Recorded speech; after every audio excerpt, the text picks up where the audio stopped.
জন্য যে শুধুমাত্র আমি ভোট দিব। দেখেন, বিদ্যমান রাজনৈতিক কাঠামোটি রেখে পরবর্তীতে আমরা যতই নির্বাচন দেই না কেন সেই নির্বাচনের গ্রহণযোগ্যতা কিন্তু থাকবে না। এবং এই জিনিসটি কিন্তু এটি আমার কথা না, এই কথাগুলো ফেসিবাদ বিরোধী আন্দোলনে যারা ছিল তার তৎকালীন সময় একটা উল্লেখযোগ্য ভূমিকা পালন করেছে বিএনপি কিন্তু গত 16 বছর ধরে এই কথাগুলোই বলে আসছে যে বিদ্যমান সংবিধান রেখে, বিদ্যমান হচ্ছে নির্বাচন কাঠামো রেখে, বিদ্যমান হচ্ছে যে প্রশাসন রেখে আমাদের কখনোই যে নির্বাচনটি হবে সেই নির্বাচনটি কখনোই পার্টিসিপেটরি কোনো ইলেকশন হবে না। সুতরাং এটির জন্য আমাদের রাষ্ট্র কাঠামোর একটা ব্যাপক ধরনের পরিবর্তন প্রয়োজন। সেই জায়গা থেকে আমরা কিন্তু বারবার একটি কথা বলছি যে আমাদের কনস্টিটিউশনাল রিফরমেশন প্রয়োজন এবং অ্যাডমিনিস্ট্রেটিভ, যেটা একটা বলেছিলেন স্টেট অ্যাপারেটাসের একটা পূর্ণাঙ্গ ধরনের একটা পরিবর্তন প্রয়োজন। দেখেন, আমরা যারা নির্বাচিত সরকারের প্রতি আমাদের আস্থা আছে, কিন্তু আমরা প্রতারিত হয়েছি ইতিহাসের প্রতিটি পর্যায়ে। আমরা যখন 91-তে 3 দফার ভিত্তিতে যে অভ্যুত্থানটি হয়েছিল সেটি পরবর্তীতে কতটা মানুষের আকাঙ্ক্ষার প্রতিফলন ঘটাতে পেরেছিল সেটি আজকে প্রশ্ন রাখতে চাই। দ্বিতীয়ত 71 পরবর্তী, স্যার এখানে বসে আছেন, আমরা দেখেছি 71 পরবর্তী সময়ের কিছুদিন পরে আমরা প্রতারিত হয়েছি।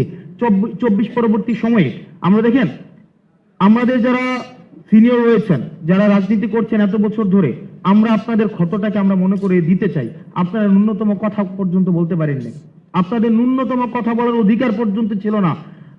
আপনাদের দলের যিনি নেত্রী, উনার ন্যূনতম চিকিৎসাটির অধিকার পর্যন্ত ছিল না, তাকে বন্দী করে রাখা হয়েছে।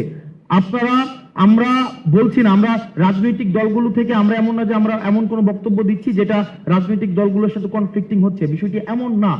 আমরা চাচ্ছি যে বেসিক যেই সংস্কারগুলো ছিল এই বেসিক সংস্কারগুলো আগে সম্পন্ন হবে এবং সেটি হচ্ছে আমাদের একটি গ্রহণযোগ্য নির্বাচনের দিকে নিয়ে যাবে।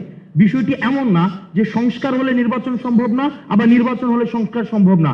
নির্বাচন এবং সংস্কার এই দুটি সাইমultaneously চলবে।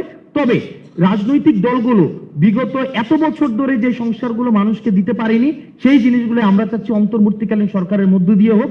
ভাইয়ের একটা কথার সাথে আমি পোলাইটলি ডিসএগ্রি করব, শুধুমাত্র যে নির্বাচিত সরকারের মধ্য দিয়েই জনগণের সেটি হয়, সেটি আমরা গত বছর আওয়ামী লীগ কিন্তু বারবার বলছে আমরা নির্বাচিত সরকারের মধ্য দিয়ে এসেছি, আমাদের ম্যান্ডেট আছে এবং তারা যা ইচ্ছা তা করেছে কনস্টিটিউশন নিয়ে তাদের মন মতো করে তারা সেটিকে সাজিয়ে গুছিয়ে যা ইচ্ছা তা করেছে।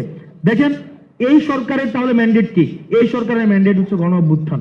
এই গণ অভ্যুত্থান দিয়ে এই সরকার ম্যান্ডেট লাভ করেছে এবং আমরা চাই যাতে করে বিএনপি যারা এত বছর ধরে নির্যাতিত হয়েছে, জামাতকে ডিহিউম্যানাইজ করা হয়েছে, অন্যান্য